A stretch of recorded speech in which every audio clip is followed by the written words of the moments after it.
Hi, I'm Chris Roselli. And I'm Kevin Miller. Welcome to Western Window, the show made for you by students at Western Washington University. And speaking of students at Western Washington University, I'm standing here next to a pretty accomplished student. I'm looking at our website at Western, and your mug is all over our website. You're doing some really amazing things. I understand you've made it to Hollywood. Is that right? Is that right? It's pretty amazing. Your song is in an upcoming movie. Thank you, Chris. That's really Appreciate cool. it. Tell us about it. Well, it's always been my dream to be a music producer and composer, and I had the opportunity to work on the soundtrack for the new movie, Almost Christmas. It's in theaters already. It was in theaters November 11th, so just honored and excited. So you're a student, you're a producer, now you're in Hollywood. It's pretty amazing. Congratulations. Thanks, Chris. Really happy for you. Appreciate you, man. Check out Almost Christmas.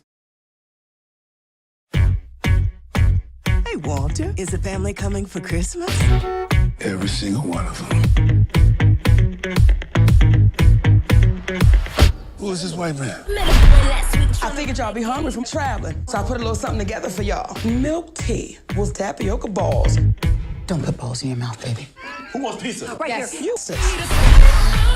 What's with those pink pants, Malibu Barbie?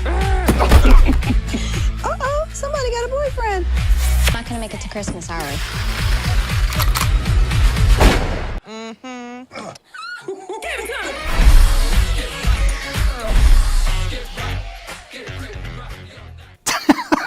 That looks awesome. I'm excited to see it. I'm so proud of you. That's incredible. That's really incredible. Your song and a Hollywood movie. All right. man. Well, good. Well, in today's Western Window, we'll meet the new director of Compass to Campus, Anselmo Villanueva. We'll experience how space turns, and we'll hear more about the nuts and bolts of jazz. So stay with us as we explore our world through Western Window.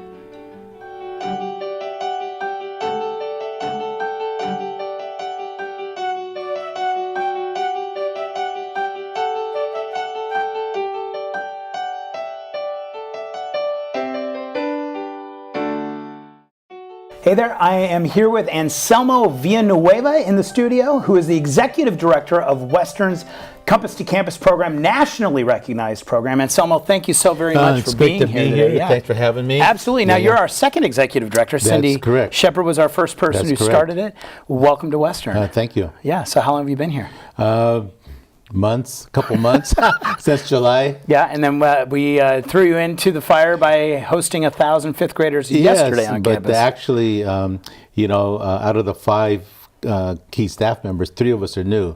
So it was more than just throwing us into the fire. Wow. But we all figured it out, and yesterday was a great day. A few little boo-boos, but when you have 1,000 fifth graders and 200 mentors with them, and probably 120 places for them to be throughout the day, something's going to happen with that many people and logistics. But all in all, it was a great day. That's amazing. So for people who may not be familiar with Compass Sure. to Campus, tell us a little bit about what it is and what you're hoping to do with the program. Compass to Campus is a mentoring program where we have Western college students, about 400 throughout the school year, go out to 31 schools in both Skagit and Whatcom counties, 11 school districts, and they actually mentor students in grades 5 through 12.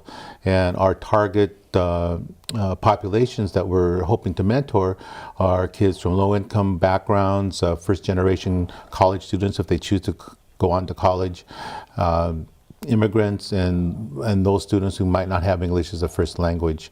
And the whole idea behind our program is both to give the students in the grade schools and the high schools that experience, but also it's a good experience for our students to go out there and give back to the community, as well as being able to kind of test the waters to see if they want to go into education as a career. Sure. So the students are introduced to Compass to Campus starting in 5th grade, but then they are followed by our mentors all the way through grade 12? That's correct. That's correct. And so we've been doing this program at Western now for 8 years. Mm-hmm. So this is our first set of 12th graders that we've got. That's correct. So this year is our first group of 12th graders who originally started in 5th grade. And so we're excited about that. We're hoping to plan some things, including doing some, what I would call some research with them. We know that mentoring works. We know that tutoring works in our hearts. We know it's been impactful.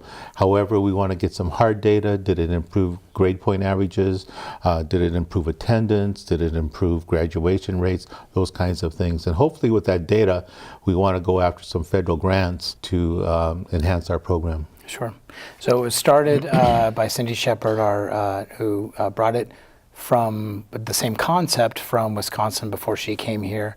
And you're taking on the program. What are some of the things that you would like to do with the program as you move it into another chapter in its life? Right. The best thing, at least the first year, is really not to do anything major, any changes. And so in the schools and the way the mentors are assigned, all of that looks the same. Our tour day was basically the same. But we're also looking at taking it down through all the way to kindergarten. Wow, that would be the best of all worlds. We'd have a program that is K-12 so that we could stay with these students throughout their entire schooling career. We're providing a service to the school districts. I think we total amount of hours since the inception. It's about 210,000 hours of contact time. So that's a huge endeavor. Yeah. But the other thing I feel responsible for is to make sure that our students from Western are getting their needs met. Well, it sounds like an amazing opportunity for our students to be able to get out there and get a really good experience. Yeah, we have quotes and testimonies from our own students, the impact that it has made on them. And like I said, that's part of our responsibility as the program is to really provide the growth for the mentors as college students, because they're in classes and those kinds of things here on campus. However, I believe that our program provides that extra kind of piece to their professional development. Well, good. Well, Anselmo, thank you so much for coming into the studio. Okay, great. All right. Anselmo Villanueva, who is the new Executive Director of Western's nationally recognized Compass to Campus program. Thanks again. Everyone has incredible strengths and talents. Otherwise, we wouldn't be here. And Western's Best Self program is helping students and faculty function at a high level, even in the face of adversity.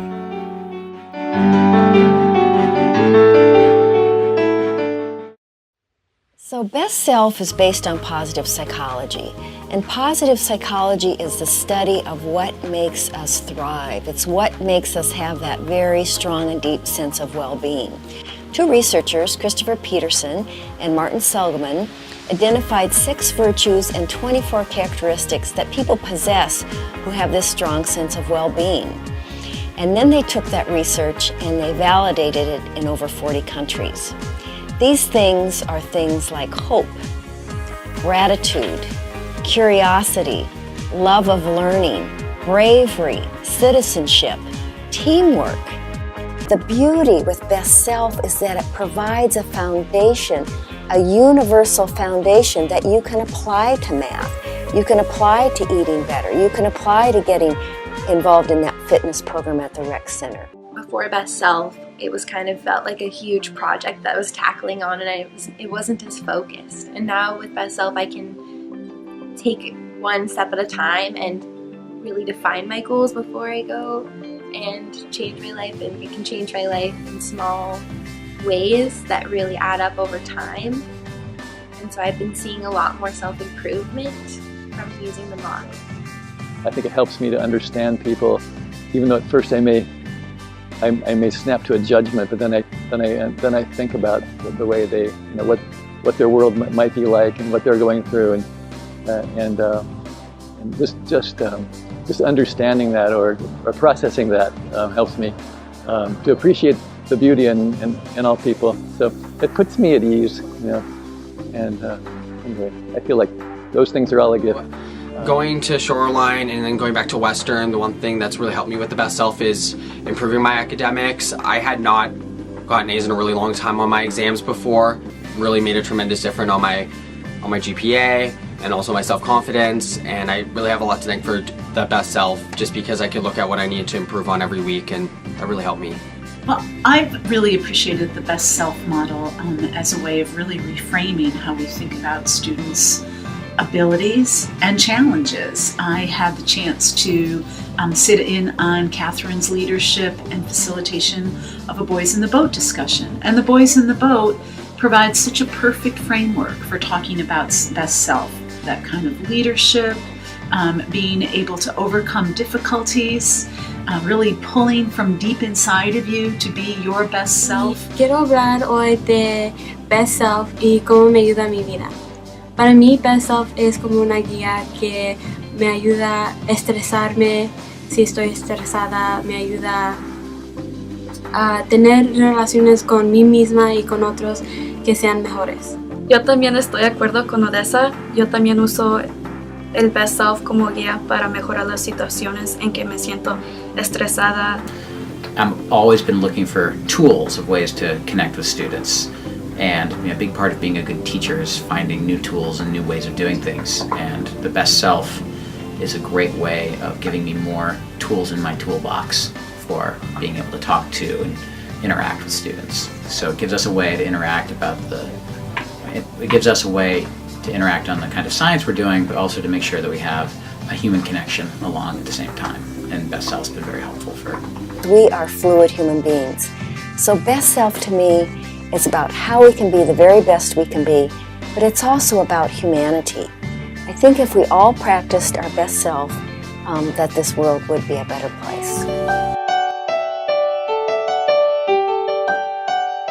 A recent exhibition in WWU's Western Gallery called How Space Moves combines the work of artists from 3 continents, South America, Asia, and Europe.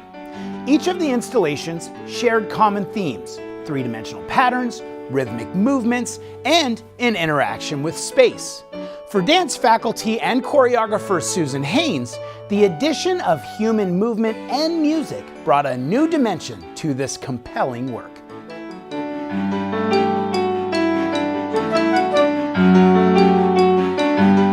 Hello, my name is Susan Haines, and I teach all levels of ballet and contemporary technique for the dance department in the College of Fine and Performing Arts. I had seen the exhibit. I had gone in and seen those amazing kinetic sculptures, and Haftor, the gallery director, was working with Bruce Hamilton for some music for one of the pieces, and Bruce invited me to choreograph. And Haftor and Bruce and I collaborated and said, what could we do in this space to accentuate and celebrate all of these amazing kinetic sculptures?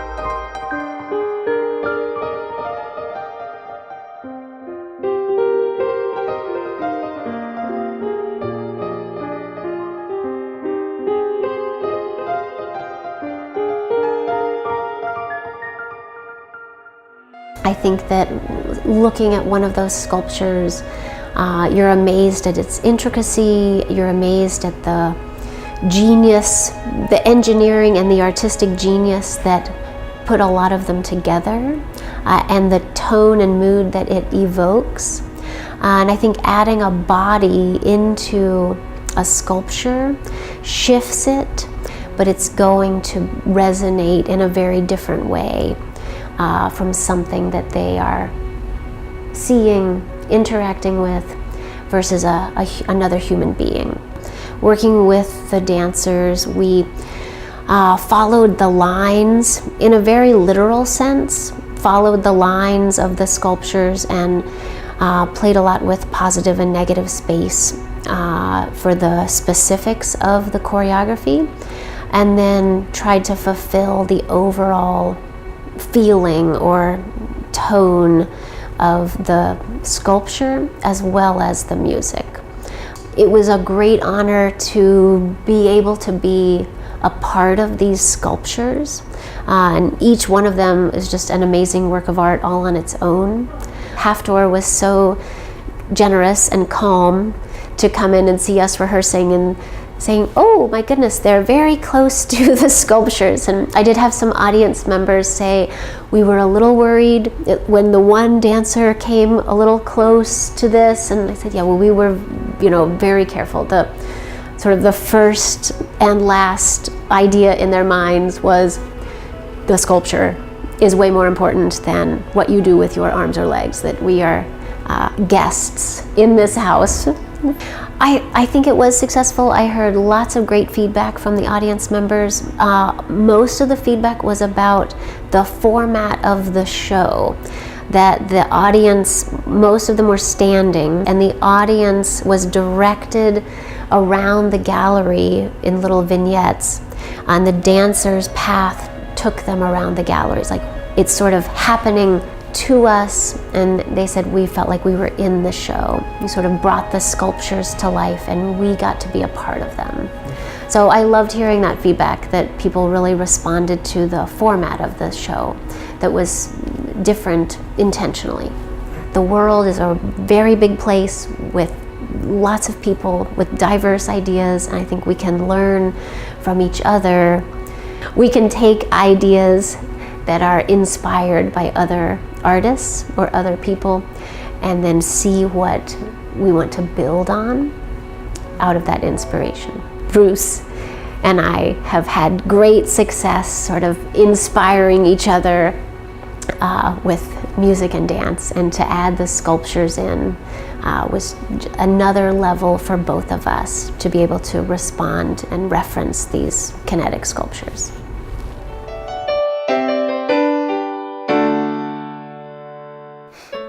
Small business owners often find it challenging to remove themselves from the day-to-day operations of their business and focus on strategic planning and long-term growth issues.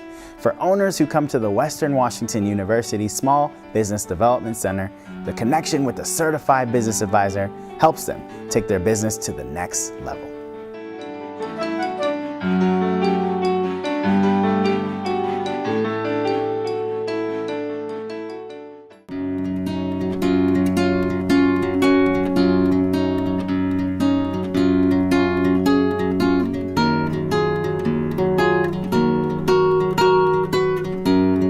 Most business owners are really skilled at their craft or what they do. They're not necessarily schooled at working on their business, but they're really great at working in their business. So what we do is help them work on their business and grow. My name is CJ Seitz. I'm the director of Western Washington University Small Business Development Center. I originally heard about the Small Business Development Center from a friend, probably back in, I'm guessing 2008. I've been in the business for a couple years. We had a couple good years, and things started to level out. I'm going, man, where am I going with this? What am I going to do? It's the Small Business Development Center, and it was very helpful.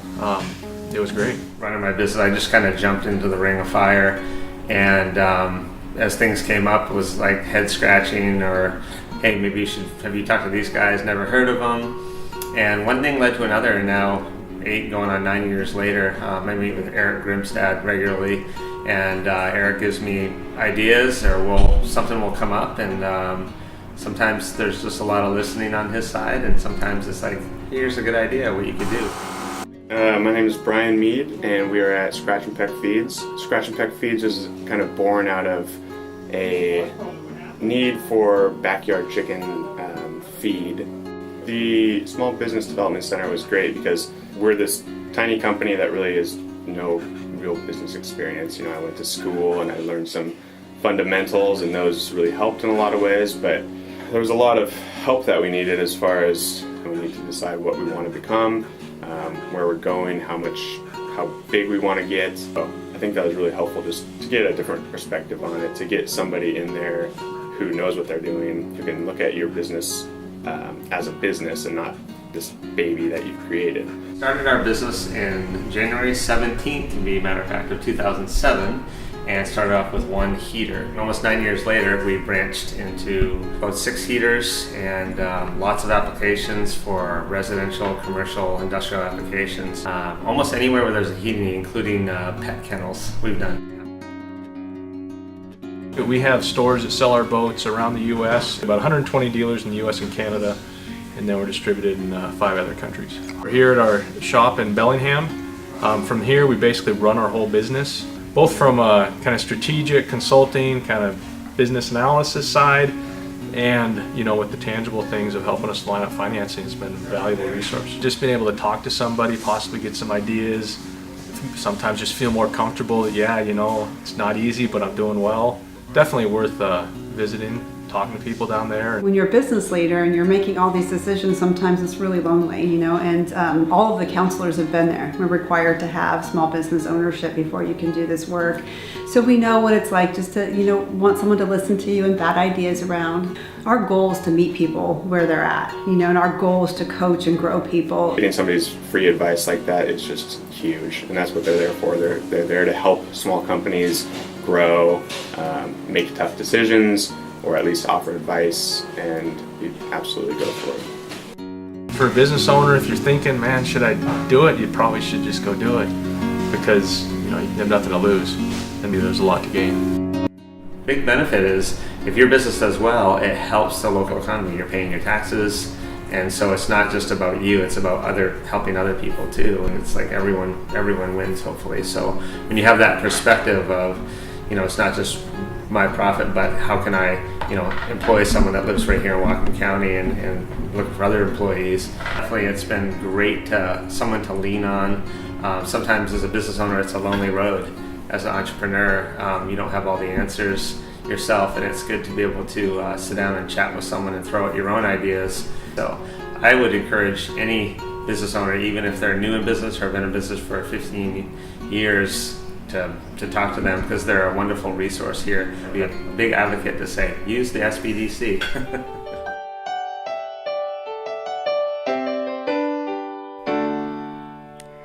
With its almost unpredictable cadence and character, and its passionate players, jazz is a musical form unto itself. In our next segment, Western Washington University Jazz Director Kevin Woods breaks down the elements of improvisation. And student jazz musician Rebecca Way gives us a taste of what it's like to play from the heart in front of a live audience.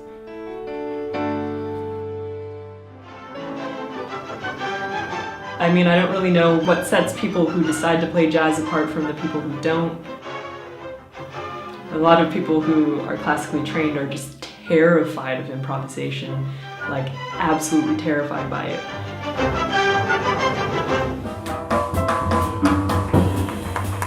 What drew me to jazz as a young classical trumpet player, who then, ended up going the jazz route, again, was the freedom of expression. You're just like putting yourself out there at all times when you're improvising. It's like, whatever is in your mind is straight out through your playing. I always kind of compare it to reading your diary out loud sometimes. And it's a kind of vulnerability, I think, that not everyone is comfortable with.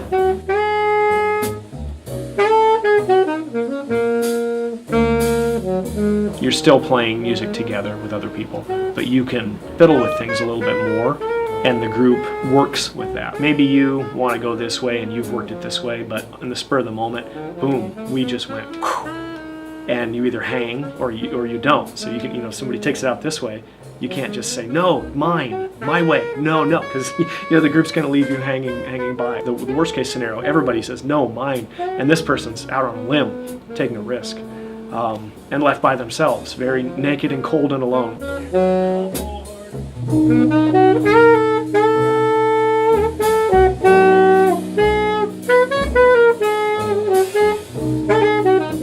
A lot of times the audience can't tell if you're playing the wrong note. They can hear if you're creating tension and resolving it usually, but as far as technicality goes, you can just kind of throw that out the door and play just passionately.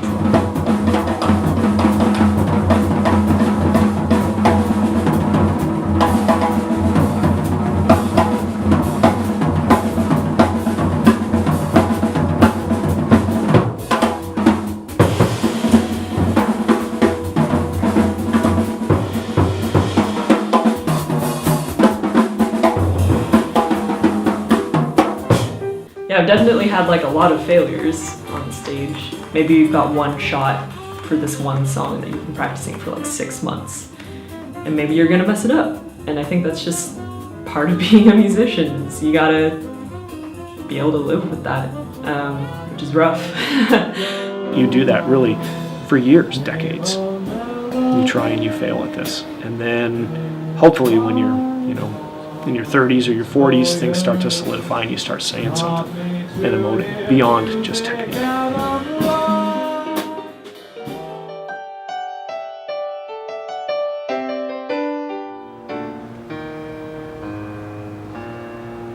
Fall quarter is going well. I'm starting to get a little bit more stressed than I expected, but it's manageable.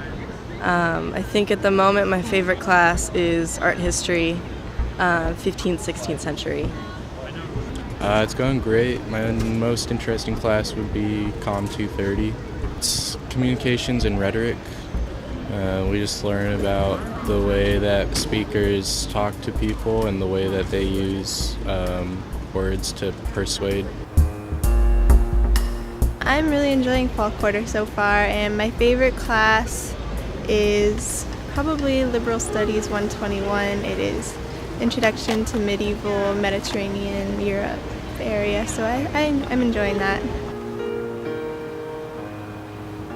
Fall quarter is a roller coaster. It's like I'm taking math and chem and cognition, and my favorite class is cognition. It's really dope and it's super interesting. You have to think about how you think. It's cool. I love it. I love it. Fall quarter is going all right. My most interesting class, and one that was stressing me out until today actually, is business law. And I've taken a couple of tests, and I did really poorly on them. But I didn't take into account the class is curved. So I was 66%, but apparently in this class that's good enough for a B. Yeah, I don't know. I'm a little bit less stressed today, actually. I just figured that out, so that's nice.